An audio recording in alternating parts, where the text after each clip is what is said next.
Secret friends, unite!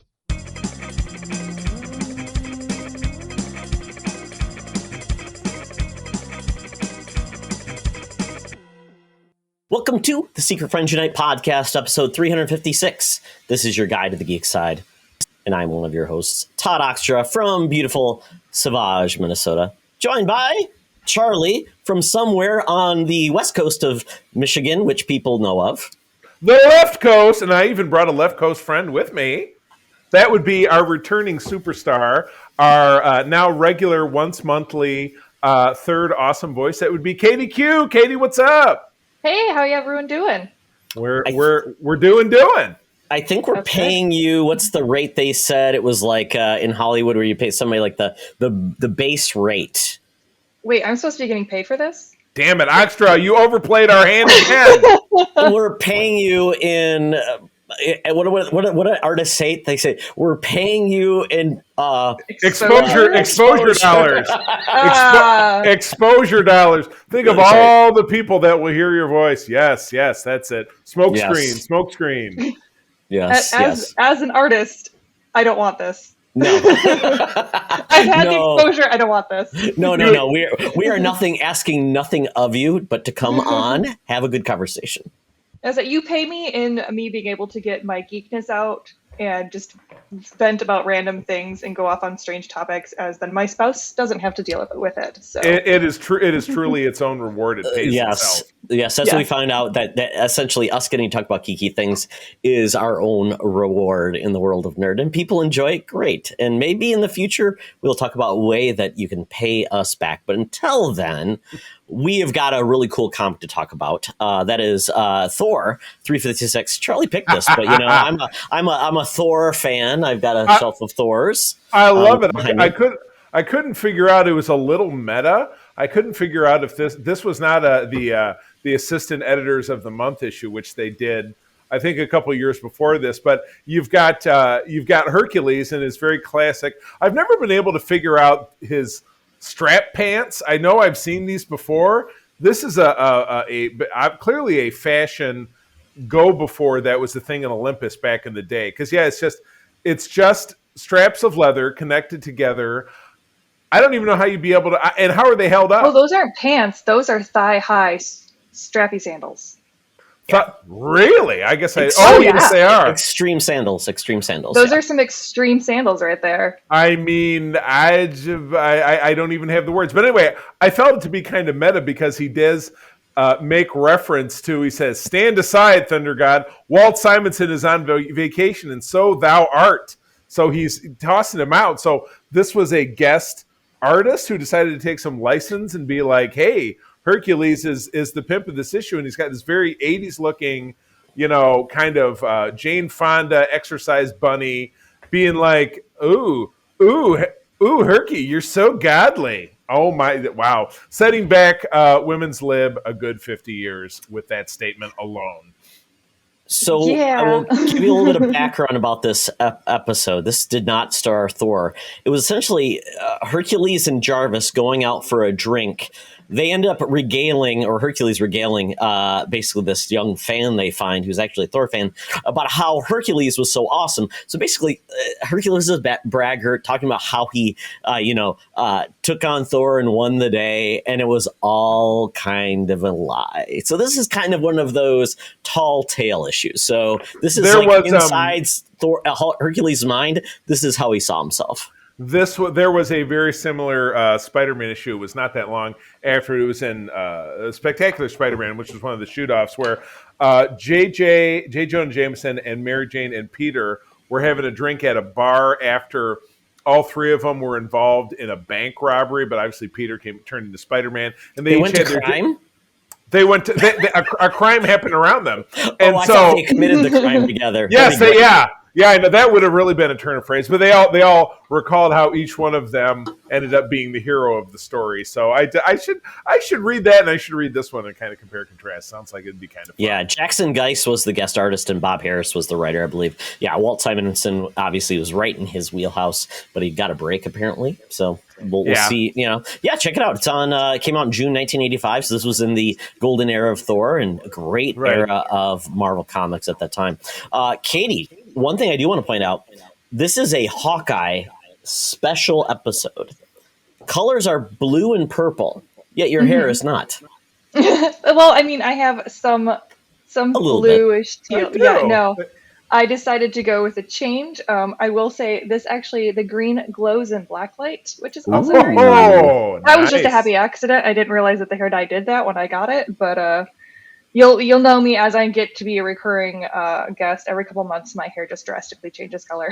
No, nice. It's more akin to Madame Mask and her hair stylings, as we'll talk about in the comic very shortly. Yes. So, very well. We talked about the comic. We talked about Katie's hair color. We did not talk about my hair color because I was going to say that is a flat, and mine as well. That the one time I did dye my hair was really not met with much accord. So my hair is gray for good, and Todd's hair is. Let's not bring up the era of Charlie's hair dyeing and color and haircuts. That was a era we will 2020. The era of the Hera. Yeah, let's not bring that up. But let's move on now. We are going to chat with our favorite blue-haired news correspondent. And that is our gal pal, our senior correspondent. That is Madam Webb. So without further delay, Madam Webb, take it away. Now it's time for Madam Webb's rumors and news. Take it away, boys. Thank you, Madam Webb. Oh, my goodness. We are back. Christmas is over. We're hanging in New Year's. By the way, Madam Webb, I would not recommend you dressing up like Baby New Year. You are old. You are susceptible to many illnesses. Keep as much clothing on as you can, please. Really? Honestly, that would be great. Absolutely. Yeah, let's all stay clothed in this cold season coming up because we don't want to be sick for the holidays. No pneumonia. Okay, so first and foremost, and I've been following this story for a little over a year. We all have, but we got Michael Keaton coming back as Batman in the Flashpoint film, which that's coming out this year, isn't it? I'm guessing. It is. Yes, fall, I believe. Totally awesome. But yeah, now we're finding that he is on a streak. He's also going to be returning in the Batgirl, kind of a direct to home video, as it were, that's going to be on HBO Max. Also coming out in 2022. I'm scrolling to see if that's listed here, and I don't think that it is.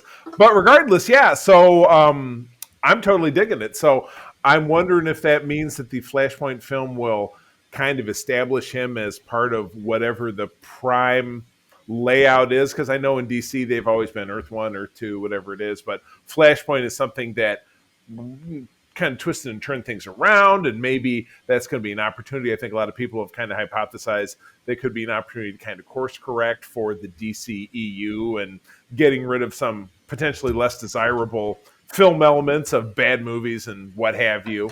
But who the hell doesn't love Michael Keaton as Batman? So this is great. Cool news coming out. And again, I'm looking to see if this has saying when this is coming out. And it does not. Coming out. Let's see here. It at least says Flash comes out November 4th. So we at least got that going. So maybe this is there's no early word on when Batgirl will debut on HBO Max. So, but anyway, we'll obviously see him in The Flash or the Flashpoint, which later next year, and then so this gives me a vibe as to be something we see in 2023, which I'm sure will be here before you know it. I'm starting to get a feel that, especially after Spider-Man, that having and DC did this with their Crisis on Infinite Earths. We saw that previously with Tom Welling. It just seems like people are nostalgic for heroes of certain eras, and bringing them back in is just of the time. It's very successful. It makes people feel happy. And there's been so much now that you can have touch points from the 80s and 70s in those eras before. We just didn't have that before because we just didn't have anything successful. So I see more and more of this going to happen. We're going to see this just continue. I see this with the Power Rangers, Teenage Mutant Ninja Turtles, where they bring back the old version, put it into the new. I mean, it's going to continue to happen. So I'm fine with it as long as it's done well. And then after a while, we'll probably get tired of it and we'll push back and we'll say, oh my goodness, not again, as most of us will. We get excited, we get angry, we get frustrated, and we move on. But one of the cool things is too with this movie that's coming up in this Batgirl movie, we got Brendan Fraser is on board as Firefly. It should be a lot of fun. And Batgirl, once again, excluding the horrible Batman movie we got, we just have not gotten a great Batgirl on screen. And I want more of that. We obviously got Batman 66 as well, but we need a good Batgirl because Batgirl, the Batman family is fantastic, but we've just gotten very little showings of those characters. And Batgirl is definitely a pioneer as a heroine. And so I want more of her. And this is going to be very good because there's been great comics of Batgirl. So I want more of this.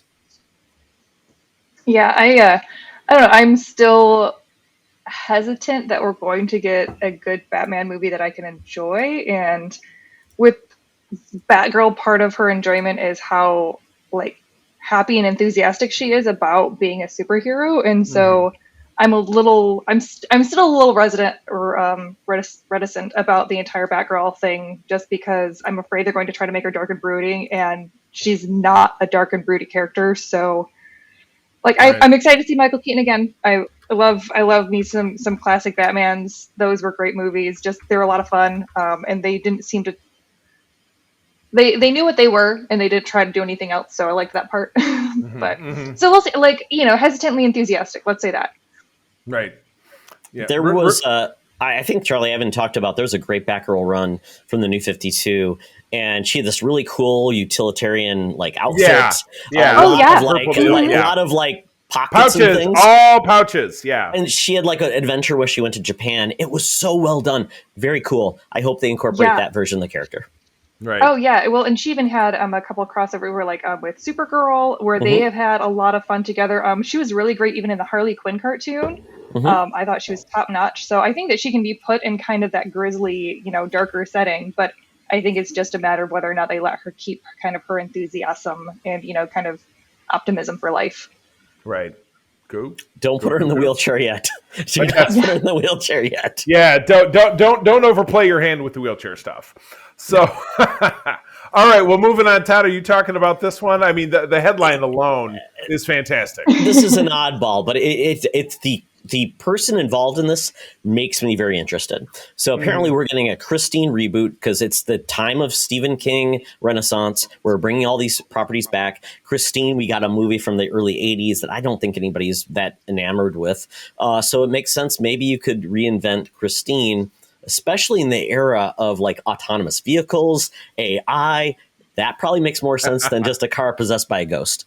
I don't know. Maybe you guys have had a car possessed by a ghost. I haven't, but I've had a car AI or the interface go wrong, and they're like, what the heck? And hopefully you don't die because of like Google Maps, jumping off a bridge. But we are getting this, and Brian Fuller is going to actually be behind this. Brian Fuller's really someone I've enjoyed quite a bit. Was it the Daisies show? What's the heck of the name of that Pushing movie? Daisies? Yeah, Pushing Daisies. He was the creator behind that. He was brought on to basically reboot Star Trek, Charlie. And he left. We got Discovery. He was the man behind it, actually. Oh, that's right. Of course. Yep. And then he was actually behind Hannibal as well. That show on NBC that people just love and revere. So he's a creative. Really creative person, and the fact that he would be interested in doing this, basically a car that is possessed and basically takes revenge on people, could be interesting. And I believe I didn't realize this. The 1983 version was done by John Carpenter. I like John Carpenter, so maybe I should watch it because I never did. We did. I know that obviously April is a huge Stephen King fan. Talked about that quite a bit. So I feel like I've seen the lion's share of these films, and I don't think there was anything outrageously awesome about this film. It's not like, oh, this is like The Shining, or this is like It, or this is like name me another good one. I'm drawing a blank. Pet Sematary. I don't know that I would call that a great one. It's a matter of opinion. But you're right. In a time of everybody's always had a feeling with their car, feeling like it's possessed or whatever it is, or something wacky goes wrong. So yeah, this was an oddball one, and again with a great creator in hand, maybe it could be something different altogether. Who's to say? The headline, though, does say he promises it to be extremely horny, which it is kind of funny. It reminds me of those like movies where like the computer robot, whatever, falls in love and it goes drastically wrong. So, maybe there could be something more to this where the car falls in love with him and something goes really weird. I don't know. Katie. I have no skin in this game. Don't look at me. I mean, well, I am thrilled with the car aspect. I am always down to talk about a good car. I do not read Stephen King. I don't do horror. So I was just like, cool, possessed car. It'll be horny as hell, I guess. All right. Well, yeah, there you go. Yeah, that reminds me of there was maybe it was like a direct to Netflix or something, but Adam Devine starred in a movie where his phone was an AI and then it fell in love with him. And they had a weird sex scene in it, if you can imagine. So that's what it makes me think of. So, you know what? Just stay off the tailpipe, buddy. That's all I'm going to say. Charlie. Stay out of the gas nozzle. Don't do it. You went there, Charlie. Just don't do it. Don't do it. Oh, yeah. It's what I do. I am the guy who goes there. Absolutely. So look for that in a couple of years, but it's going to be by Blumhouse. So if nothing, Blumhouse does bring a certain level of quality to horror, which we have been really enjoying these years. So maybe this will be a winner, but it could be horribly wrong. And Brian Fuller could leave the project like he left a lot of other things, and it could go into directions we don't need to talk about. Oh, well. So Katie... The tailpipe. But in a story that you did want to talk about, let us know about Dark Horse and where they're going. Yeah, so Dark Horse was recently purchased by a movie company, by another entertainment company. I am now blanking completely on the Embracer name. Group. Yes, the Embracer Group. And so, basically, I'm looking at this as Embracer has made it pretty clear that they're not planning on really getting involved with the kind of the day-to-day creatives of Dark Horse. It seemed like they made this purchase saying, hey, we like you, we like what you do, we just want to make sure you can do it more. So I'm just looking at this going, cool, maybe we're going to get a really awesome Hellboy video game, maybe? So, they did stuff like Dead Island, Borderlands. I loved me some Borderlands, so I'm here for it. I think that if that means I get more comic book / video games, I'm 100% on board. Yeah, they are synonymous with like purchasing a lot of developers, but I think what they're also going to do is allow, like you said, not getting the day-to-day operations, but leverage their IP that they own. So they like the Umbrella Academy, Hellboy, the 300, Resident Alien for sci-fi, which just came out, which I really enjoy. So they have a lot of unique IP that they manage beyond like the IP that they've actually acquired. Like they used to do Star Wars comics, RoboCop. Right. Predator and things like that, but they've gone into more of like, these are our properties that we publish and we partner with the creators, and what we're going to do is we're going to use our strength to basically get them on the screen, whether it's TV, movie, or video game. So I like the fact that you've got a group that can represent these to studios like Netflix and HBO Max and do things like that, where we could see the next iteration of Hellboy, which maybe isn't a movie that doesn't go well, but maybe is a TV series, which incorporates some of those characters, or the Umbrella Academy getting a third season on a different publisher. So I like this idea. Yeah, well, and from my understanding, if I remember correctly, Dark Horse, they've already kind of dipped into doing video game comics as well, because I think they're the ones behind the Halo comics and some of the Apex comics, if I remember correctly. So it seems like it's like a happy mashup on both ends. Yeah, they did the Mass Effect comics collections as well. So yeah, it's good to see that they are able to partner and build these relationships, because unfortunately, a lot of these comic book publishers, if you're not Marvel or DC, the ability to get out your IP out there with somebody else and not having somebody behind you, it's hit or miss, and your properties could be mismanaged and you wouldn't get a voice. So I like this because and it's funny, Charlie, because Dark Horse used to be the IP that was, they didn't own the IP, so they just put them out there and they did crazy things. So it's good to see them get a second chance at life, because without those properties they could have gone away and we wouldn't have Dark Horse anymore.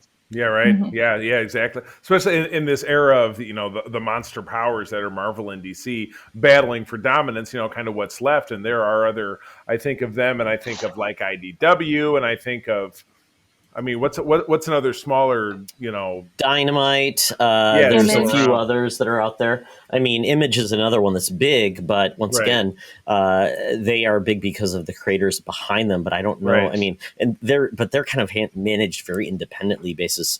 The creators, like Invincible, is on Amazon, but I don't think any other Image comics are anywhere specific. Right. So they tend to play in the space that is not of note to Marvel and DC. So that it's, you're like you said, it's good to see that there is still room out there for quote unquote the little guy, even though this is obviously big business. But there are room for other creators with other ideas that don't fit into the capes and cowls, as Todd frequently says. So that's super cool. I like it. Very, very cool. Well, look for that coming, and maybe more things on, like I said, on many screens that you can play or watch. Very, very cool. And it's good to see a comic book company survive in this era, especially when they've been a very, very, very helpful to creator-owned properties and very creator, friendly is the best way to put it, I guess. So very good. Charlie, did you want to cover the next story? Yeah, I'll give it a stab. I'm always kind of hoping for a better day when it comes to big crossover events, but they're always going to happen. Todd, I remember, I mean, you and I have been doing this show for a long time, but I remember very affirmatively that we got to the end of one year and there was a press release for a story of Kind Marvel saying, well, we're gonna slack off on the crossovers for next year. We're taking a break. We don't want it to get hypersaturated. I just don't feel like that ever happened because they just keep coming, as evidenced by the fact we had a crossover event announced for 2022 titled Banner of War, Hulk versus Thor, or Hulk versus Thor, Banner of War, whatever it is that you want to call it. But yeah, it's a big slug out between obviously Thor and the Hulk, and as a crossover, that means simply that it's going to be reaching out and touching obviously titles across the verse, as it were. Launched with Hulk versus Thor Banner of War Alpha #1 on April 27th. So this is going to be, and in this article we have is scrolls of them kind of punching each other, it's kind of got shades of what we saw in Ragnarok. So, Todd, you are somebody who's followed Thor pretty closely. You're someone who has kind of espoused your love for the Hulk, particularly Peter David run back in the 80s and 90s. What does this mean to you? It's an interesting because they don't really have a great past in the comics, but we have seen that relationship develop in the MCU, which is really interesting. And right now, the same writer, Donny Cates, is writing both of the comics, so it makes sense that he's like, I got these both characters. I'm developing storylines. I'll bring them together. It did make me laugh when the first issue is like Alpha, and that reminds me of the heyday of the really bad crossovers. You had to have an alpha, a -1, or whatever. I'm like, why do they do this? Just start with number 1 and go to number 5. Don't make it complex. Flashback #0. Now, this article doesn't really, they call it a crossover, but they don't necessarily make it sound like it's moving on to be another title. So it should be a one-off with these two characters, which is hopefully self-contained, which is just 5 issues. It's starting off April 27th, and they said, and apparently they're both celebrating their 60th birthdays this year at the same time, which is cool. Right. That is, and that's an occasion, but that makes me happy because again, the biggest thing with the crossover, like the one that really burned us, and I'm gonna blame April for this because she was the one who was like, we got to read the whole thing, was the War of the Realms, and oh my god.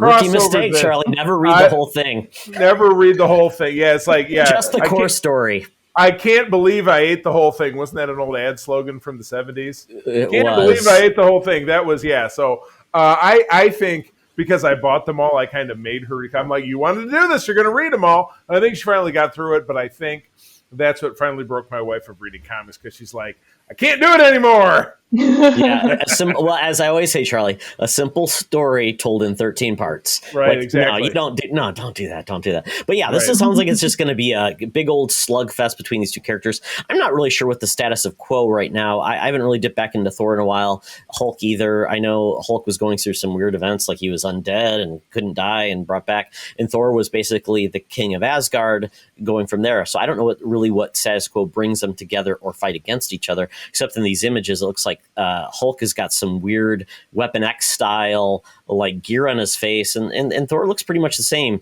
Looks like he regained his arm and Mjolnir again. So I don't know. It should be fun. 5 issues, and it'll be on Marvel Unlimited if we don't check it out in the stores. All right, good deal. All right, well, Todd, take us home into the very exciting January Halloween space. I love it. I love Halloween. I was talking to my wife, actually. I lamented. I'm like, I really love basically everything once October 1st starts happening. Halloween, Christmas, New Year's. It's like fun, exciting things. January happens and it's like, start working out. Like, it's like the boringest era. And like Valentine's, maybe if you like that, Arbor Day, maybe St. Patrick's Day, and then Flag Day. It's just like, it's so sad and boring. And I'm like, okay, countdown to Halloween again. Here we go. So, man, you know what? Never put down Flag Day in front of me, actually. That is not acceptable.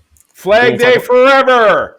Cupcake Day, Donut Day. Okay, now don't be going after my desserts here. Oh no, yeah. I love desserts too. I mean, any excuse like those fake days, like it's Cupcake Day, go and get a cupcake. Yeah, I think that we can elect Quinn as the ambassador of Cupcake Day. That gets my vote. So one question about cupcakes though, Katie, do you like take the bottom off? Put it on top of the frosting, so you have like more of a cake sandwich? No, they just eat off all the frosting and then I eat the cake. Oh, okay. and then just put it back in the bin. There you go. No, are you kidding me? I'm not going to put back cake. I'm still going to eat the cake. Oh, we thought you might be one of those people that just licks the frosting off. So here you go. No, that's apparently Charlie. Charlie has no hold on himself, but that's what he does. It's now a muffin. It's now a muffin. I've been exposed. Would you like a muffin? a post cupcake. There you go. Muffin top. Oh, boy. Oh, all right. Well. All the way off. But anyway, yes, please. Segueing from dessert into Halloween, back to Halloween. Basically, we're getting this. We're getting a Disney Plus doing a Werewolf by Night Halloween special on Disney Plus. I'm assuming this will be animated, but this could be a lot of fun. And this could lean us into the Midnight Suns, which has been the horror part of Marvel we just haven't got yet, which would be Werewolf by Night. Let's see, Vampire. What was the Vampire by Day? Werewolf by Night, Vampire Day? Probably not. Some come by. Are you trying to sing me the theme from Moonlighting? Some come by night. No, not at all. No, okay, so apparently we're getting the special, which will have Jack Russell, which is a great name for a werewolf. God, Jack Russell, dog. And come on, you gotta love it. And then they're going to also be met up by Nina Price, who's also Vampire Night by Night. I guess everybody's by night. Todd by night. Katie by night. Todd, Charlie by night. We're all by night. We're creatures of the night. Charlie by the weekend.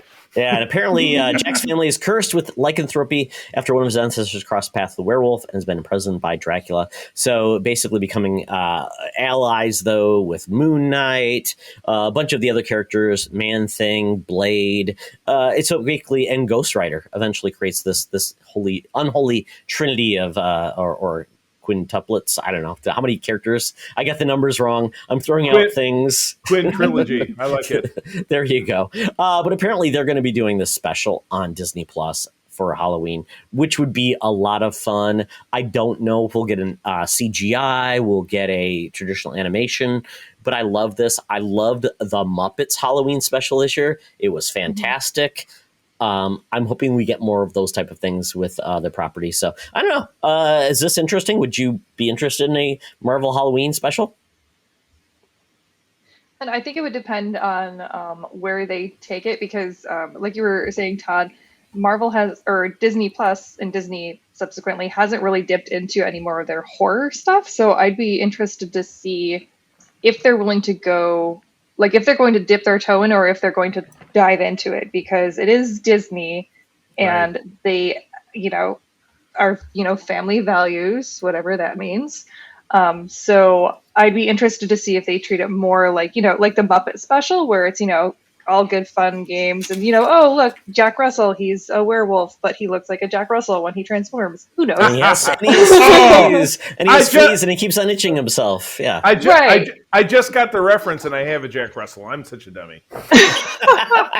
5 minutes made later, a joke perfect about response it. time, Charlie. The last horse crosses the finish line. But Okay. oh, I know. But I would like to see if they could actually sink their teeth in it, so to speak, and make something that is horror. Now, granted, I wouldn't watch it if it was horror, but I also understand that there's a lot of people out there who do really enjoy that kind of thing and enjoy the suspense and what horror brings with that. And I feel like they are missing a big market because they're too afraid to kind of take off those gloves and really do something with it. Now, I've never read the originals. I don't know anything about the original character, so I don't know if maybe... I'm way off base, and there are fun and games type of characters where this is kind of a Pet Cemetery type of deal, or or Frankenweenie, I guess would be a good analogy for that. Right. Or if it's something that that has a little bit more kind of grit to it. Right. Yeah, Midnight Suns was which I really enjoyed. It was darker. Morbius, what was it, Charlie? It was Ghost Rider. It was the Johnny Blaze. It was a bunch of different ones. They teamed up with Punisher at times. They teamed with Ghost Rider. Definitely not Frankenweenie vibes. No, definitely not at all. But they would take on demons and stuff like that. And I really enjoyed it, but it was still Marvel-rific. So it wasn't totally dismemberments and things like that, but it still felt like an edgy part of Marvel Universe in comic form. And if they wanted to go darker, they could definitely go to Hulu, because we've gotten that with the Mojo series. We got with Hit Monkey. Mm-hmm. If they wanted to go over the top, but this one might feel a bit more family friendly, which, to your point, it's more spooky than scary. Right. Mm-hmm. True enough. So I assume that we will see this actually around Halloween. Yeah. Definitely. No. My favorite thing is where they drop it November 1st. Why do you do that? Wow. Way to go. Overshooting the mark. Oh, my goodness. Well, that takes us up on out of here. So, Todd, dust off your phone, get your Uber app ready. We're going to have to get out of this nice, clean bar and go to a really disgusting one downtown that's called the Geek Easy. So let's do it. Talk nerdy to me. Talk nerdy to me. We're sitting in the Geek Easy, cover band's playing, drinks are poured, and we are ready to get our nerd on. Apparently, all the drunks are gone, and they're enjoying Christmas, because it's just us Halloween. Guys. Oh, we got boy. the place to ourselves. We're here, we're ready to get our nerd on. So, Katie, what have you been watching or reading?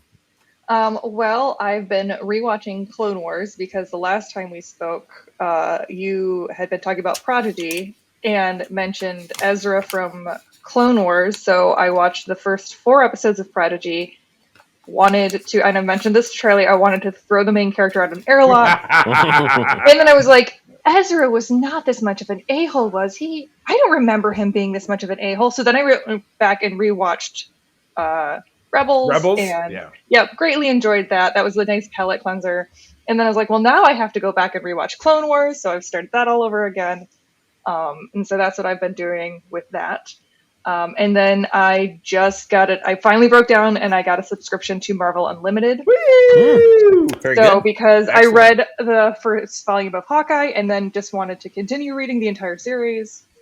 So I did that over this weekend. Mm-hmm. And now I'm on to Young Avengers, because I absolutely love Kieran Gillian. Anything that he does, I want to be able to sink my teeth into. And the fact that he brought over the same group from Phonogram and from Wicked and Divine, absolutely love that batch of creators. Katie, awesome. Wicked and Divine. Wow. Yes. Nice. Absolutely. Wow. Absolutely. We're talking now. Oh my goodness. I think I talked about that comic a long time ago, but that is such a cool concept. And it's absolutely beautiful. Absolutely. Yeah. Well, and the 2 artists who do it, Jamie and Matthew, I believe are their names. Jamie McKelvey, is that who it is? I think so, yeah. Yeah. Their line work is just absolutely stunning. And then the coloring that kind of brings it all together, especially in Wicked. That was the one that kind of really, that I started with this group on. And it was just one of those things where I was looking at these panels, and it's one of the rare comics that I got my spouse Aaron to read, because I just kept going. I go, look at these pages, look at these pages. And then what do you see? Right. And so he was like, okay. So he actually read the entire series with me, and we just absolutely love it. I would say, Charlie, Phonogram is another comic that you might like because it's all about music. It's all about music.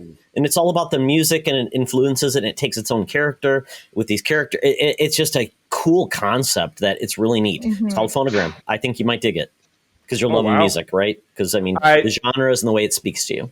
Where do I track this down? Is that who's the publisher? Where do I find it? I think that was Image, or did Gillian publish that independently? It might be on Comixology Unlimited. So I would say if it's there, we'll find it out for you. But I think you might dig it. But Wicked and the Divine is just a cool concept about gods and living a limited life, and just a lot of chaos. Wow, cool. Yeah. I'm intrigued. I like it. Yeah, the Young Avengers, though, Charlie, did you read any of that? Because originally got kicked off, it was like the person, wasn't it one of the creators of the OC?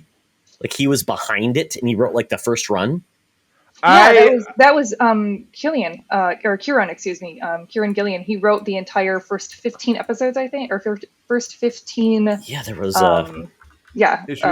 issues. There we go. That was the word I was looking for. Yeah, there you go. That's the one. No, in my attempt to read through the Avengers, because I always said, well, I want to read all the issues of the Avengers the same way I did all the issues of the Amazing Spider-Man, and I've just not had the stick-to-itiveness. So I believe if I look, I had a list at one point that had all of them. I still might have it. I'm not super sure. I'm looking on my phone because I did save it. Reading order. Let's see here. Yes, as a matter of fact, once I finish the original run of the Avengers, and then I have to read all.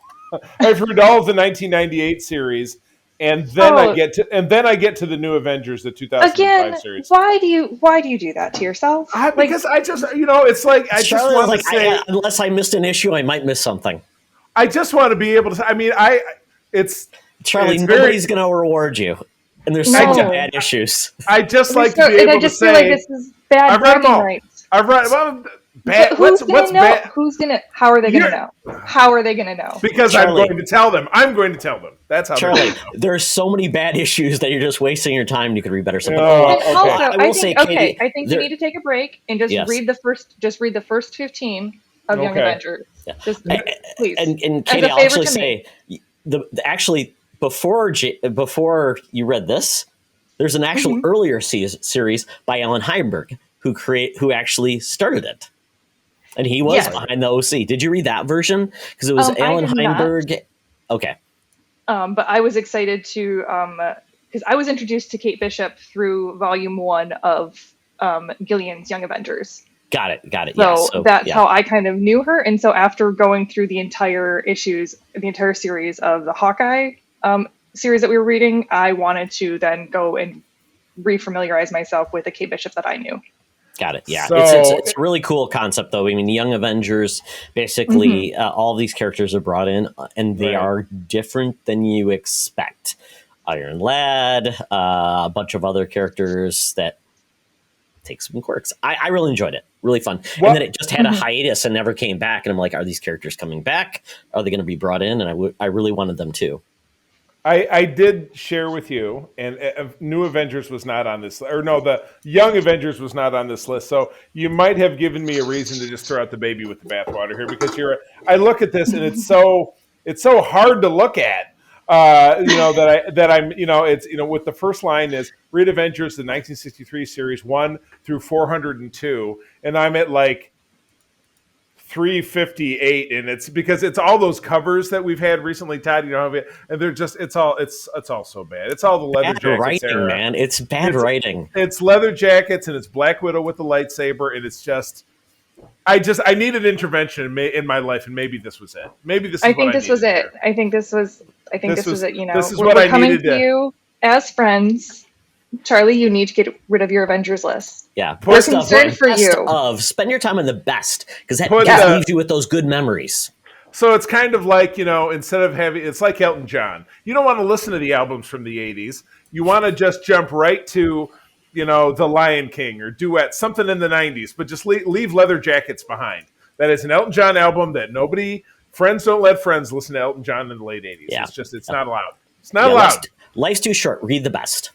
Okay, and I can tell you there are 2 authors when I look and I say, "Ooh, I'm going to read that because it's the author." It's Gillian, and then it is J.H. Williams and Hayden Blackman from the Batwoman series. So this is me telling you, I don't pay attention to authors except for those three. So Young Avengers. All right. Yes. Todd, we might have to read it together. That might be what helps me stick with it. Absolutely. Yeah, I think it's a great I might run. need some I like help. great Okay. characters. Yeah. All right. Very and good. I'm rereading it too, so you can always throw stuff at me if you want to talk about it. Okay. All right. I surrender. Okay. I guess that now that I found religion, now I can talk about what I was doing this week, because Todd says, "Oh, don't hit them both blasts. You didn't like it to start with." Well, guess what? Yes, I went to go see The Matrix in the theater. I think on the 23rd, or maybe it was on Christmas Eve or whatever. We had some time. So Matrix Resurrection or Resurrections. Resurrections. There you go. So yeah, this was in the long list of sequels that we're seeing these days. That let's trot out a franchise. Let's bring back the old cast. Let's just put it right back in the washing machine or put it right back in the into the clothes washer and put it on spin cycle and see what we can squeeze out. And guess what? It didn't work out. I will freely admit, first movie, second two movies, nah. This was some kind of weird genetic hybrid of totally awful and oh God, why God, oh God. So yeah. And Todd, you've not seen it, so I'm not going to say a lot more. But Katie, you watched this on HBO Max? You went to the theater? I watched it on HBO Max. I did not go to the theater to see it. So I will start. I can appreciate the first Matrix movie for what it did in technology wise and for like cinematic, forward thinking, like great stuff there. It's a fun movie for if you just want a fun action movie. And I really appreciate like a lot of individuals have seen it as a trans analogy. And so they have really glommed onto it that way. And it's been a really meaningful movie that way. But I did not really love this one. There was a lot of things going on. It just felt like Lana Wachowski had there was a lot of different mixed metaphors, and she kept kind of critiquing the fact that she had to make this sequel, but then was still making the sequel. So it felt kind of like when Andy Warhol was critiquing the art world, but he was still very active in the art world and being paid millions of dollars for his art. So I was like, well, you just could have stepped away. You could have just said no. Mm-hmm. And then even if they made it, you could have just come out and said, hey, I told them not to make it and I didn't want anything to do with it. Right. So no. I mean, Neil Patrick Harris, phenomenal. How could he be, acting, yeah. And the entire cast was really, really great. I thought they all did a phenomenal job. It just felt very muddled with what it was trying to say. Right. Yeah, it was a classic, Esther get off the pot kind of situation. Don't do the thing you want to hate and then spend all this time telling us how much you hate it. Just do it or don't do it. Yeah, exactly. Yeah, it's the drama king, drama queen, drama what have you. Whatever it is you want to be. I mean, I really enjoyed the first movie. I saw it in the theater at the time. I mean, it was something that really blew my mind for what they could do with film. And it's funny because I just watched a martial arts documentary about the emergence of martial arts on screen. Very cool. And the fact is, I don't think you would get genre films with a level of artistry in their fight scenes without The Matrix, because from The Matrix comes the fight choreography that we got that with basically from China and Asian theater with their martial arts cinematics. You wouldn't get the level of artistry in the fighting between superheroes, whoever, without that type of film, because it says this is how you can do it and this is how you have to do it, because you have to take it seriously. You have to actually train your fighters. You can't have people faking it because it doesn't look real. So and then all the artistry with it, what they did with the cinematography, very cool. But when the sibling of Lana said, I'm not involved in this crap, Lana could have walked away once again. Right. Lana could have done the same thing. So Lana did not say, I'm not going to take a paycheck. So I honestly say, Lana, whatever you want to say, whatever, be a hypocrite, but you got paid and you did something. So if you weren't happy and you still did it, it's like, where's your integrity? I get it, it's your baby, but you made the last two films, which weren't great either. And if you're making this other film, which it's like, maybe this is one good idea with a lot of bad execution on the backside. So I don't know. I'll watch it still, but I heard it's basically trying to be, like you said, a retread of something that just probably didn't need it. And it might lead us to a good topic in the future, Charlie. Unnecessary sequels. I think we talked about in the past. I think we did. I think we talked about it pretty recently, but maybe as far as really drilling down on it, I mean, name for me, in the last 5 years, one of these movies that was a dormant franchise. They're like, here's part 5. I think I think the Rocky films did it well because Rocky Balboa came out in 06 or 2012, and that had been dormant for almost 20 years, and they made a really great heartfelt film, and it spun it off into the Creed franchise, which the Balboa character came back for that, and those were exceptional. There was nothing exceptional about this. It was exactly like, I got my check, here's your pile of shit, but I got my check, so boop. That's basically what was going on here. That's not a shame. Cool. I'll watch it. I mean, I'm not expecting much. My expectations are very low, so maybe because on very low expectations, I'll low be ceiling. Like, I mean, and I think, like I said, I enjoyed watching the first movie, for these cinematic advancements that they did, like, the moment where Trinity jumps up and they do the full bullet time around her. And I just really loved Trinity as a character. And especially as a young girl watching it, and like the line between her and Neo where Neo goes, geez, I thought you were a guy. And she goes, most guys do. Like, I loved that line. That line sat with me, in my little self. But like this one, it just like, it had a lot of those really great fight scenes. It had a lot of those really great cinematics, but it also had kind of the slog of going back and watching, because we watched the original Matrix before watching this one, and it had kind of that same muddled tone of not really knowing where it wanted to go with like the philosophy of it. Right.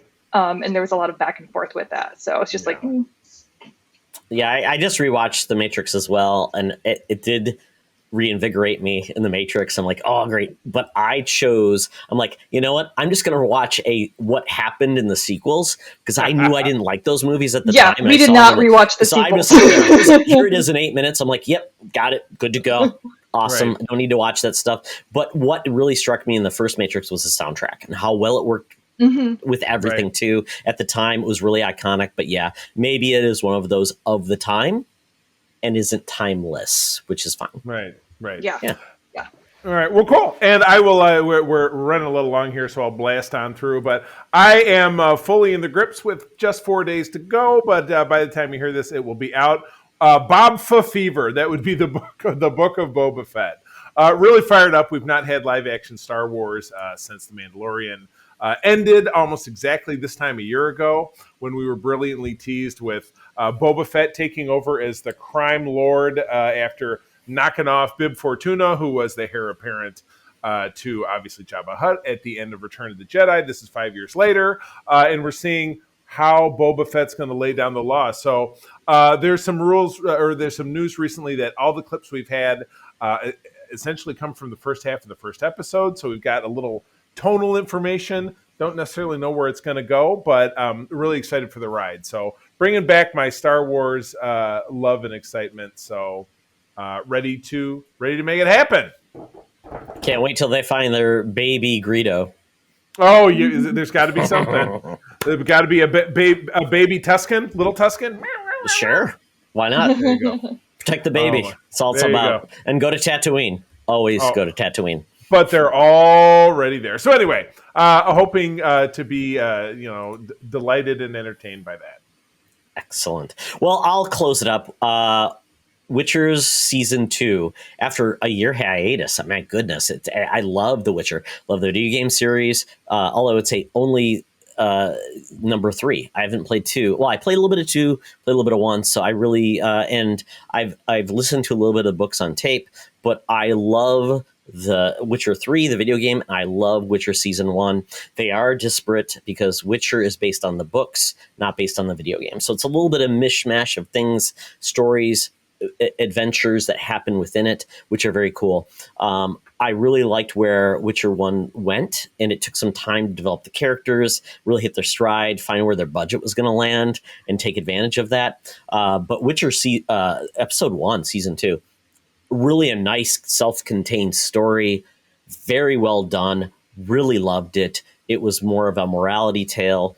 Really, really enjoyed it. And Henry Cavill, oh my goodness. I love that he's just embracing this. He's a big old geek and he's just enjoying it. And he is so convincing in his sword play and his embracing the role, which is great because fantasy is harder to pull off than I would say like sci-fi or realistic things because you're dealing with dragons and magic and it's fanciful and fairies. And it's like, but sometimes it can be very cool, like, or you could go Game of Thrones, which is grim and gritty and maybe a little bit of fanciful. Witcher is like that balance of grim and gritty plus high fantasy in a lot of ways. It becomes that mid-tier with a lot of political things. And so I'm really enjoying this.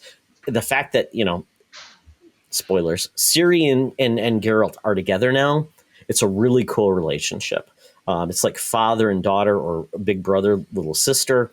Really enjoy it, and I like where it's going. And we've got some other story threads we'll pull in. But episode 1, fantastic. Check it out. Witcher season 2. Apparently, it's been blessed with a 3rd season, which makes me so happy. So very good. Nice. Yeah. So very cool. And then lastly, I saw Nightmare Alley, Guillermo del Toro's latest film. This has nothing to do with the supernatural. This is a noir story. It was a book first in the 40s, adapted into a movie with Tyrone Power in 1947. And it's essentially a noir film, crime drama, morality tale. You've got Bradley Cooper with a nice mustache, dapperly dressed, Okie, trying to get himself resurrected, goes and joins a carnival with Willem Dafoe, a bunch of other people. Toni Collette's in it. Just a great cast. You feel the era, Depression era, well, just coming out of the Depression in the 40s.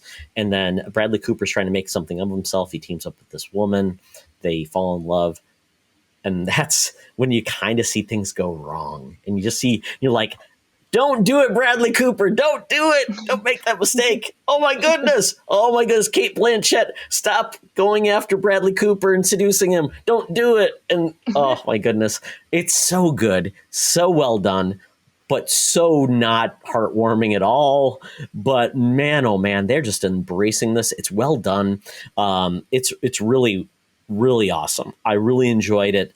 But it's not for everybody because it is not it's not a heartwarming movie. But it is so of the era, and it just feels right. And when Kate Blanchett comes on stream, it's like, oh my goodness, is she from 1945? Because she just, that vamp she puts on, and she is such a versatile actress and just is wonderful. And you forget that she is, in a lot of her movies, she's just very much like Untouchable and like The Lord of the Rings. You think of her as Galadriel and just effervescent, and you're like, she can be very sexual and just very, wow, man.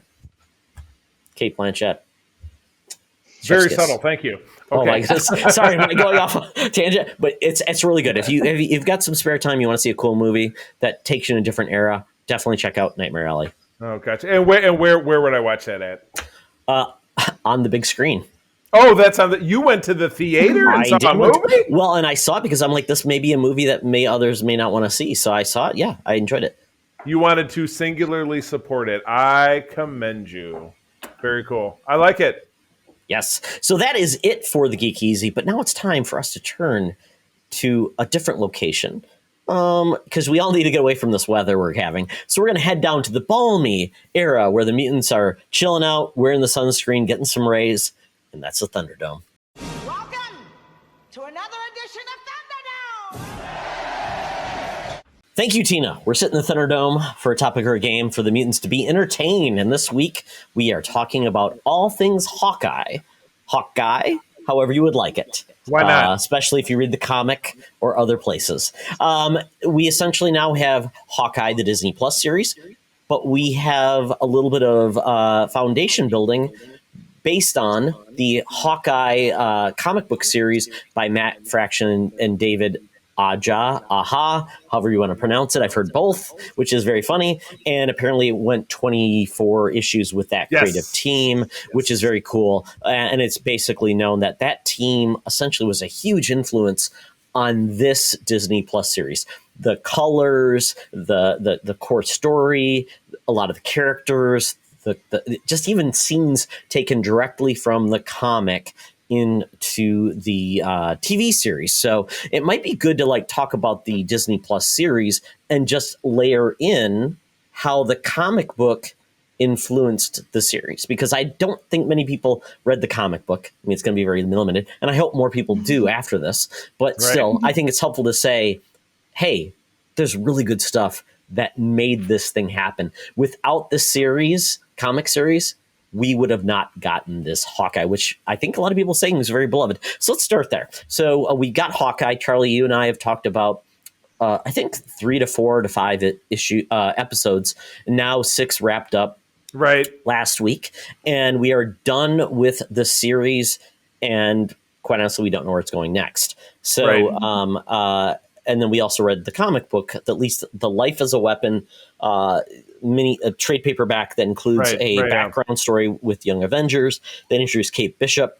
And so we have that as kind of comparatives. So if you do want to read kind of what influenced this, check it out. Marvel Unlimited, Amazon Prime, trade paperback, your local comic book shop. It's all there. So with that, folks, if you don't want to be spoiled, turn away and then read and watch and come back. But we'll go from there. So Katie, so you just finished up the comic book run 1 through 29, 24. Numbers are weird. I guess I'm seeing 22 on my Marvel Unlimited. So nice. Okay. I read through one through 22.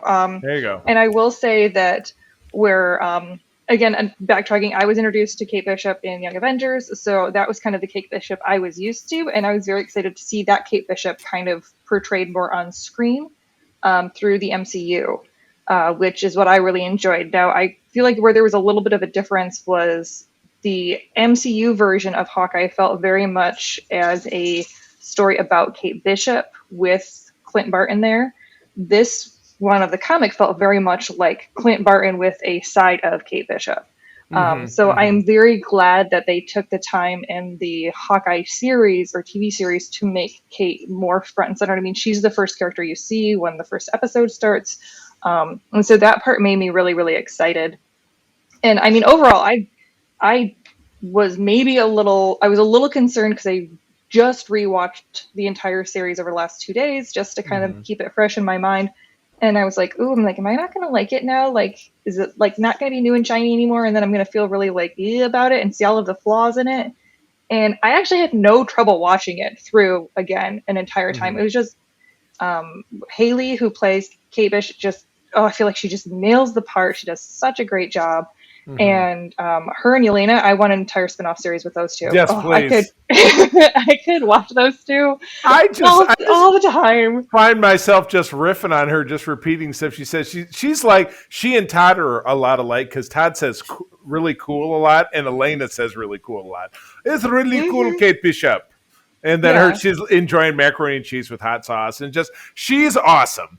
And the two of them. Yeah. Kate's you keep saying my full name just to remind me that you know it. You're like, you're so funny. You're so funny, Kate Bishop. Oh my God.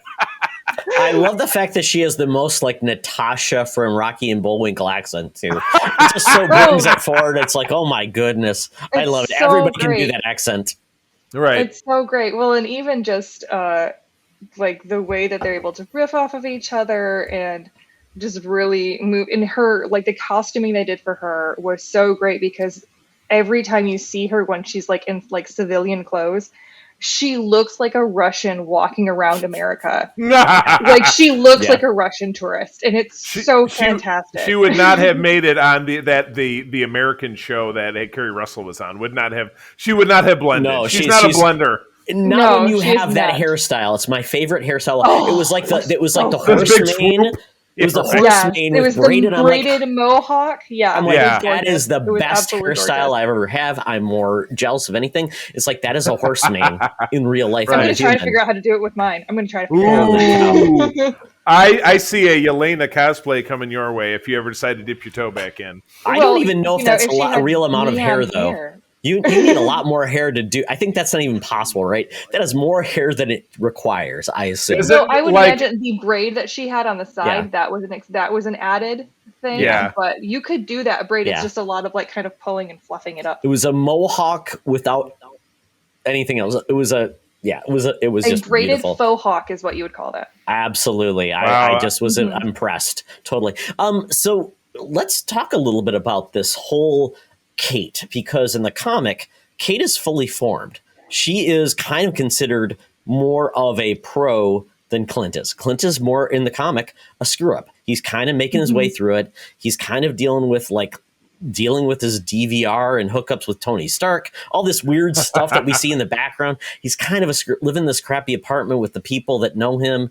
He's got no anonymity, and Kate comes in kind of just to save his bacon many, many times. Versus we see in the TV series, Kate is really becoming formed because how she trained, because she was influenced by Clint, because she wanted to be a hero, because she was so it was just a really different juxtaposition, but it was really well done on both parts. And I think the source material is complementary to both. Yeah, I will say I felt like she was more of a tertiary character in Hawkeye, like reading through the comics, and especially because I had heard this as like this was where she was really introduced, and like if you really want to get to know Kate Bishop, like read the Hawkeye series. And then she came in and she was just kind of there, and it felt she felt very much like she was still there to drive Clint forward versus them driving each other together. Right. Partners. Not much of a partnership. I had this bad vibe, and maybe this played out, later on as the comic goes on, that they were setting it up as kind of a Mulder and Scully will they won't they, like there was a romance angle to it. There was some weird sexual tension there, and I did not understand that. I really was not caring for that. And again, one of my favorite, my introduction to Hawkeye as a character happened in the 90s, reading stuff from the 80s from Mark Gruenwald, who I talk about all the time. He's the late Mark Gruenwald, one of my favorite creators, did that great run on Cap, the Captain, where, where Steve Rogers lost a role. But before that, he did a 4-issue miniseries where Hawkeye and Mockingbird met and then later married in 1983. Absolutely loved it. But, that worked. That absolutely worked to have them connect. And then later she died, but she didn't really die because she was a Skrull. Sorry, big spoilers. And then she comes back and they get together. They don't get together. But again, there was a lot of sexual tension. Like she sees him without his shirt on. She sees him naked. She's like, "Oh, really? You had to take your shirt off or something?" And I'm like, "No, just stop it." Because I'm thinking about her. I'm thinking about her like Haley. Haley's a child and he's grown, and it just didn't click with me. In the comics, she debuted in 2005. They actually were introduced again in 2012. So that's when she played. So, real time, she said she was introduced there 7 years later. I don't know the age group. I don't know the relationship before then. I know there was some play because she took on the moniker of Hawkeye. Right. I don't know how that plays out. Obviously, Mockingbird has a relationship with Hawkeye in the comics. I know he dated Natasha in the comics as well before then as well, versus they never were a relationship in the TV series. Well, and then even further back, he had a fling with the Scarlet Witch, which in the movies it's very much of a father-daughter or a father-older cousin or something. It's just absolute, or a brother-sister deal. So there's no, but yeah, Hawkeye in the comics was kind of banging everybody at one point or another. So that's not a translation, obviously, to the big screen. No, it's a different relationship in the TV series and this. Once again, he is more of a mentor to her. In this, she is more of a focused, idealistic, I am going to be a hero. And Clint's kind of been through the ringer. He's been a villain. He's been an Avenger. He's kind of just struggling by. He's getting older. And Kate is kind of at her prime and in full. And if you get into the comic, she's posing as Madame Mask, Charlie. I don't know if you got to that part, which is fun. I did. Yeah, it's great. So, they do some really cool things. And this comic really did a great job of using visual arts, the different art styles, to really bring about some really cool visuals that the TV series totally incorporated, which is cool. And like you talked about the costuming with Kate is fantastic. Works less with Clint, I think. He looks okay in it, but not great. But Kate looks fantastic in it. Well, even in the first few, or at least in the first issue, the coloring that they did to kind of because there's like I think 3 different timelines going on in that first comic. Mm-hmm. And the way that they delineated it versus what tone they were using on the panels was really, really engaging. And they did a really great job going back and forth with that. Now, I think the problem was with the consistency where like they kind of continue to do that sometimes where they would play with their timelines and then sometimes they wouldn't. And so it got really kind of confusing because I'm like, wait, which one are we on? And then they were like, I know there were some publishing issues as far as like which episode or which issues they were able to get out when. So it got a little bit hectic there, but yeah, they did have some really beautiful visuals going on. Nice. I love it. Yeah, good, definitely great stuff. And a lot of people were like, well, I just don't know. Hawkeye, is referred to the series. I just don't know if he can carry his own and blah, blah. He's not interesting. But, oh, my gosh, just now that it's all said and done, people are absolutely gushing. MCU on Disney Plus has not had a flop so far. So they keep the streak going. I'm trying to figure out, struggling with what we're going to get next for them and when. Has there been anything announced? We're getting Doctor Strange next, and then from a TV series. I'm not sure what's next after that. It's nothing. Nothing has been cemented with a release date, but we do have Doctor Strange release date in May, which we did see with WandaVision, things like that. With Clint, though, Clint's so tied to the Avengers, I'm not sure where he would show up again unless we get some type of Dark Avengers where it's going to be weird. Like once again, Yelena get brought in, and we weren't sure what role she would have. And she was brought in as kind of a secondary, anti-hero or whatever you want to call it, because we've seen the relationship form with these characters.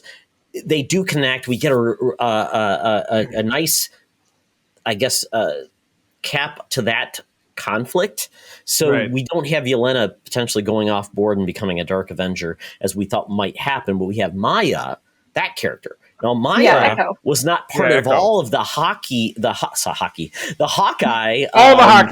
TV series, but we had Maya Echo character as part of more of the Avengers and Daredevil storyline in the comics.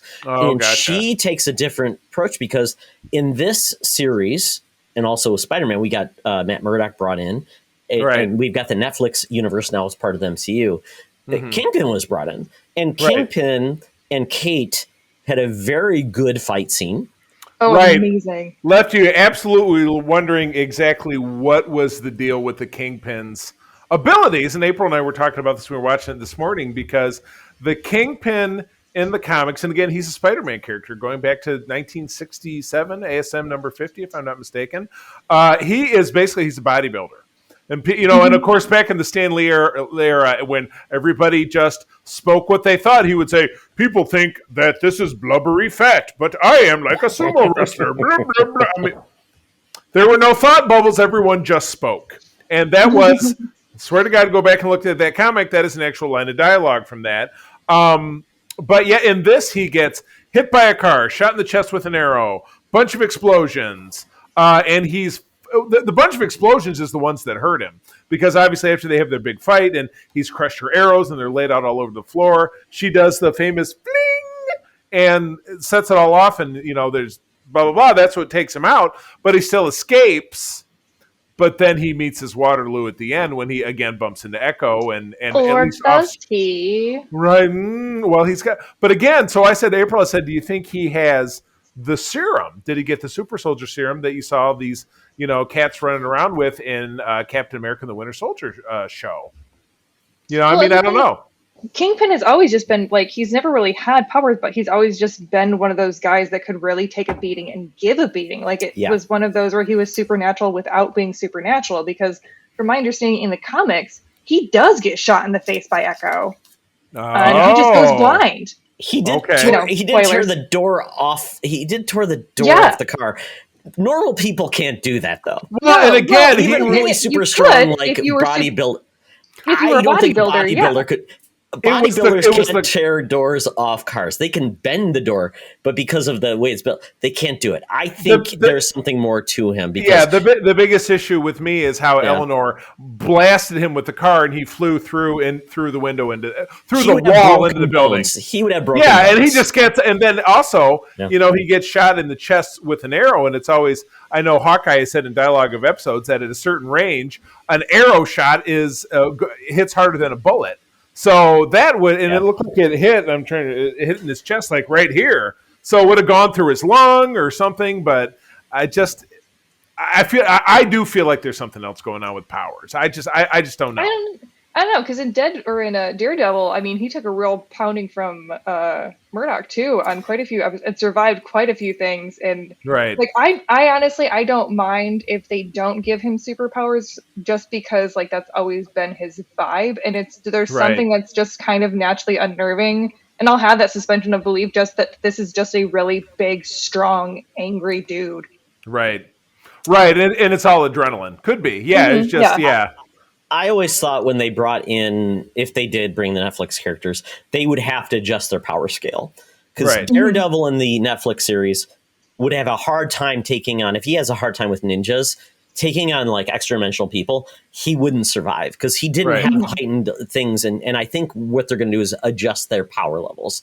And so we could see the Kingpin take from, because he's, I think he would do his due diligence to make sure he's protected. If he's going to go out and take on people, he's protected in some way. So I could see them using the power. What is it? The serum from the Cap and Winter Soldier, using that to protect himself. That he got his hands on it somehow. This final episode did give me one of my favorite lines in a recent something, is when Vera Farmiga as Eleanor says to Kate, when the cop show up to take her away, "Is this what heroes do? Arrest their mothers on Christmas?" Stone cold. And she says, she's like, "Bye, Mom, I love you." It was such a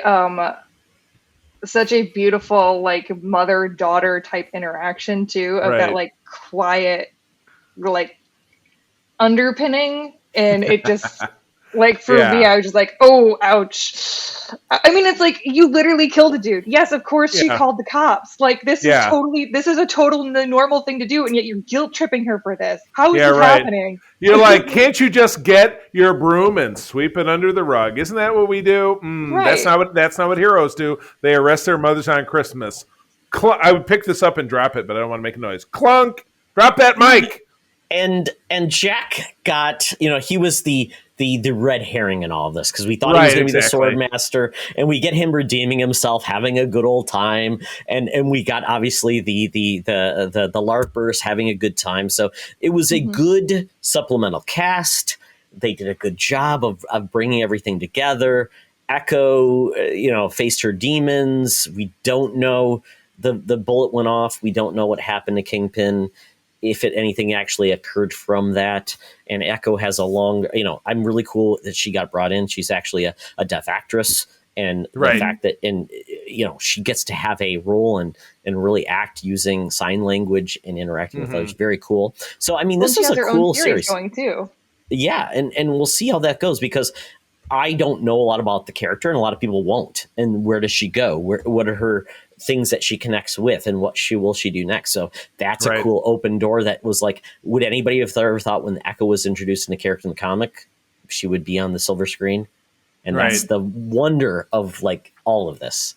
Right. Yeah. Of how they're really hitting the notes and diversifying with characters from all across. So there are I'm certain rumors out there that this will go into a second season.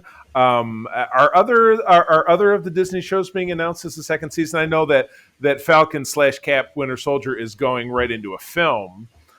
Is Loki must be coming back with that huge setup. I think Loki's getting a season 2. Yeah.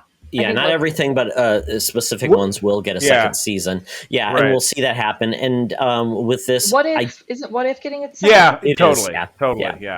Yeah, and it'll be curious, because they have to pace themselves well because we do know we're getting She-Hulk, we're getting a bunch of different series, we're getting the Marvels movie, which is coming out next, and then we're getting Miss Marvel, the TV series. So, and I always worry about the era of COVID. What's going to get held back, and can they pivot? Because if they want to do like behind the scenes or the end credits, is it going to screw something else that happens? I don't know what's going to happen. Which they had to play with that a bit with Black Widow. They stuck in an extra scene there that they ended up including Julia Louis-Dreyfus' character, which was obviously introduced in the Falcon and the Winter Soldier. So it's not hard for them to course correct. They haven't screwed up yet so far. This is not the team that brought you the Inhumans. No, definitely. So Katie, what after all of this, what do you want to see next? Because we know the comic has run its trend, but what do you want to see out of the actual series? I'm going to be honest. The one thing that I was like super excited, and then I went, wait, was when Laura showed the 19 on the back of her watch, and you found out that she used to be Mockingbird, because I was like, oh, Mockingbird. Wait, does that mean I'm not getting Bobby?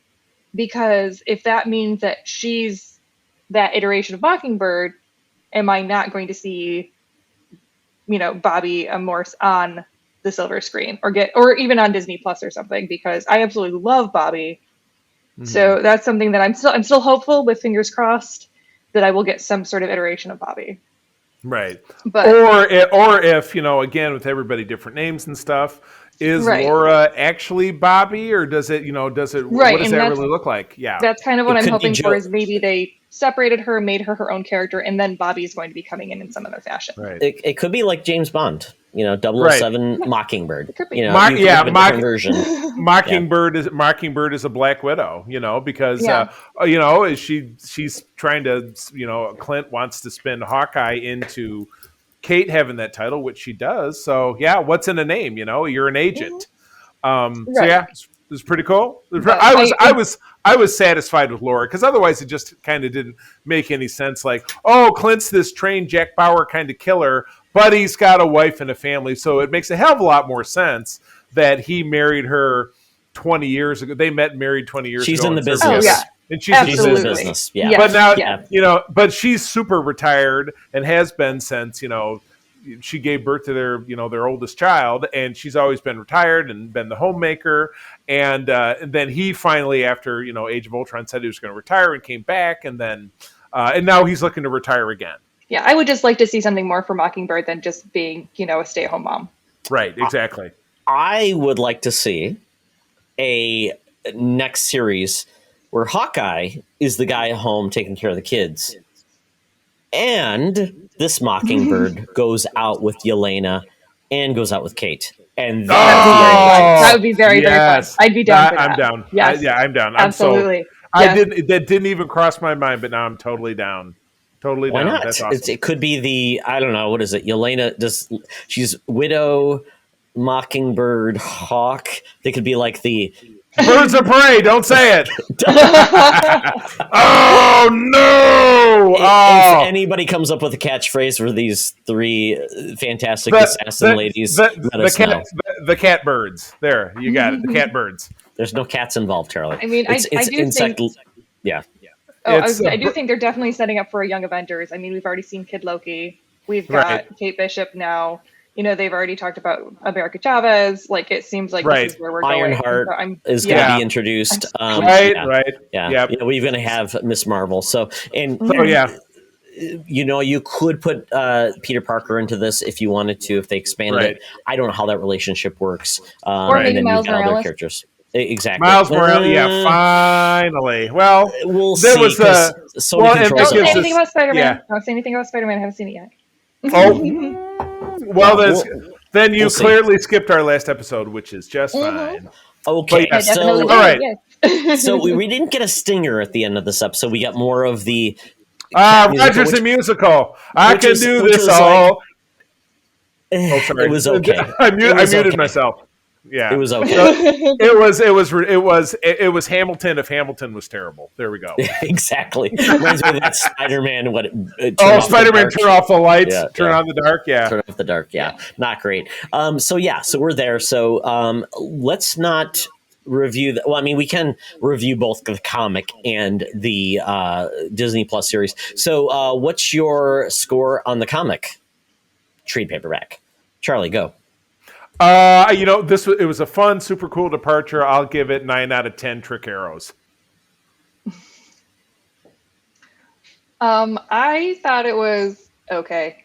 So I probably only give it like 5 out of 10 trick arrows. Ooh, wow. Okay, wow. It was just a little dark and broody for my taste. I was hoping for a little bit more fun banterism. Yeah. Which wasn't as much there. I hear you. What about you, Todd? I'll give a 9 out of 10 pizza dog slices. Yes. 10 slices of the dog. All right, and then cycling back to the TV show, it is tough to hold it up against any of the other ones because they've all been phenomenal, but I love this. Touched me in a pretty good place. The stuff with the Kingpin left me wanting more, but it also left me irritated. So for that, I'll give it an 8.75. Basically, ticket stubs to Rogers the Musical. I appreciated that I finally got some time to mourn Natasha's passing because it seemed like they kept undercutting that every time we got to talk about it. Right. So I'm going to give it 9 out of 10 macaroni and cheese spoonfuls. Ooh, nice. With hot sauce. With hot sauce. Ooh, I love hot sauce. I will say this. I think this is the most level-headed Marvel series. It wasn't tied down to gimmicks. It was a good story. It wasn't tied down to like a lot of tension. It was just a good story, and it was fun, and it didn't have to have a lot of reveals, which was very fun. So I'll give this one 8.5 out of 10 trick arrows that the Pym Corporation and Stark Corporation would like back. There you go. Yeah, Pym Tech. Yeah, those things are just on loan. Oh, man. Well, that's a wrap for us, kids. So, Katie, I'm so happy to inaugurate not only having you on with us once a month, but also for the fact that you're going to be joining me over on Code 47 in a couple of weeks. Peter, looking forward to it. Peter, my current co-host, is going to take a little hiatus, and Katie and I are going to be talking about Prodigy and punching up that lead character, and also digging into the somewhat dubious second season of Star Trek: The Next Generation. That's going to be great. It's going to be awesome. I love it. Good stuff. I love it. And in the meantime, you can find me. I'm trying to be better in the new year about Twitter. Todd keeps needling me. Twitter's where it's at. Twitter's where it's at. Get Charlie, better on Twitter. Only old people in your family are on Facebook. Hey, yes, exactly. All right. So anyway, you can find me over on Twitter at the C3. Spell it out. I also do run the USS Grand Petoskey, the Michigan chapter of the Star Trek International Fan Club. Find it at that website. Also find it on Twitter at that address and Instagram. And I also run the Secret Friends Unite Facebook page for the most part, which Todd doesn't like. And I do have people sometimes calling me names, but I still keep posting news over there. So that's where I'm at. Todd, what about you? Well, Katie, where can people find you? Because I mean, Katie, where can people find you? I will also promise to try to be better at Twitter because I don't like it as much, but you can find me at QT Geek, and that is Q_T Geek on Twitter, and then Quintessential Geek on Instagram. Woo! Perfect. Yeah, and I'm trying to be better on Instagram, but it's like pictures and things, and it's like, okay, that's cool. Right. My pictures aren't as exciting as everyone else's, so there we go. I'm at Toxtra on Twitter. Find me there to talk about the world of nerd, comic books, video games, and yelling at the cloud because people need to be better at their customer service. Oh, well, that's where I'm there and supporting many people in the world of nerd. And then, obviously, everything with Secret Friends Unite. Check us out there, which you'll hear at the end of the show. But I will say this, very fun. If you check in on our YouTube page, you will see actually the cover of the comic book we talk about every episode. It's right there in our video podcast. So just tune in just to see the comic book we talked about. It's there, folks. That's the number one reason to watch. Also see our beautiful faces and the cool background behind me. So there you go. Yes. So that is, yes, everybody up their background game. That's all I ask for. I have to. Yes. If I'm going to be reoccurring at this point, I need to step up my game besides my broken blinds. That's true. It does look like someone is trying to attack you, Katie, and I would worry about your health. Yeah. So with that, check the podcast will be out on every Friday. The video podcast soon to follow after that. So very, very much that is where you can find us on the World of Nerd. So Charlie, take us out. Friends, thank you for joining us. I'm going to tell you as always that sharing is caring, and to keep on trucking. Bye, y'all. Be the hero, not the villain. In a truck. Be cool, bro. Bro.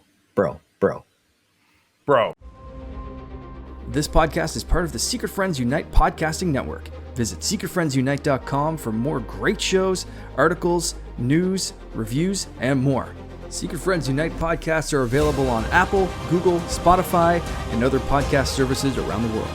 If you'd like to be part of the conversation, you can join us on Facebook or our new Discord server, or follow @SecretFriendsU on Twitter. Please subscribe to Secret Friends Unite on YouTube and visit our merch store at tpublic.com. Just search Secret Friends Unite. Thanks for listening.